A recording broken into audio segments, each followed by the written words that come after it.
ለባቲ ወረዳና ለባቲ ከተማ አስተዳደር የፖሊስ አመራር አባላት በተቋማዊ ሪፎርም ጂኦ ስትራቴጂና የፖሊስ አመራር በሚል ለሶስት ተከታታይ ቀናት ሲሰጥ የቆየው የአቅም ማጎልበቻ ስልጠና ተጠናቀቀ።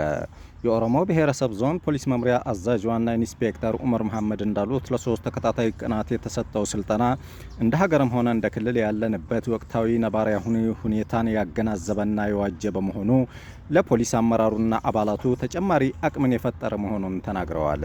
የተሰጠው ስልጠና ለፖሊስ አመራሩና አባሉ የሀገሪቱን ብሔራዊ ጥቅም በማስጠበቅ ዘላቂ ሰላምን፣ ልማትን በማረጋገጥ እንዲሁም ሀገራዊና ዓለም አቀፋዊ ሁኔታዎችን የተረዳ ፖሊስ እንዲሆን ያስቻለ ነው ብለዋል። እንደ ክልል ብሎም እንደ ሀገር የተስተዋሉ የሚገኙ ውጫዊና ውስጣዊ ፈተናዎችን ከግንዛቤ ውስጥ በማስገባትና የጋራ መግባባት ላይ በመድረስ አሁን ላይ እንደ ሀገርና ሕዝብ መንግስት ወደ ግጭት በማስገባት እየተበራከተ የመጣውን የሐሰተኛ የማህበራዊ ሚዲያ አጠቃቀምን አስመልክቶ ወቅቱን ያገናዘበ ስልጠና እንዲሰጥ ተደርጓል ሲሉ ተናግረዋል።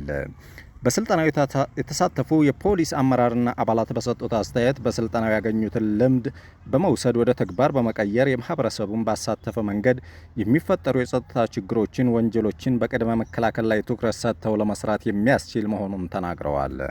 የተሰጠው ስልጠና ወቅታዊና ክልላዊ ሀገራዊ ሁኔታዎችን ታሳቢ ያደረገ በመሆኑ ህዝባችንን የሚያጋጥሙትን የሰላምና የጸጥታ ችግሮች ፖሊሳዊ ዲሲፕሊንን በመከተል ከምንጊዜውም በላይ በላቀ ተነሳሽነት ኃላፊነታቸውን ለመወጣት ዝግጁ ነን ብለዋል። በመጨረሻም ለሶስት ተከታታይ ቀናት ሲሰጥ የቆየውን ስልጠና ወደ ተግባር ለመቀየርና የተገኘውን አንጻራዊ ሰላም ወደ ዘላቂ ሰላም ለማስፈን ብሎም ህዝቡን ደህንነት ለማስጠበቅ የፖሊስ አመራሩና ሰራዊቱ ባለ6 ነጥብ አቋም መግለጫ በማውጣትና ቃል በመግባት ስልጠናው ተጠናቋል።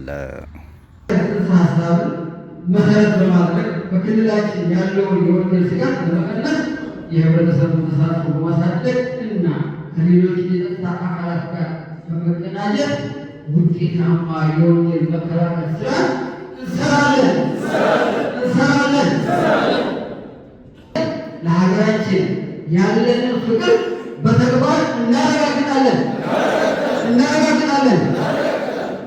የሀገራችንን ጂኦስትራቴጂካዊ ቁመና ለሀገር ልማት እና ደህንነት ያለው ፋይዳ በመገንዘብ የሀገራችንን ሰላም፣ መረጋጋት እና እድገትን ለማረጋገጥ አስፈላጊውን ሁሉ መስዋዕትነት ጭምር ለመክፈል ዝግጁነታችንን እናረጋግጣለን።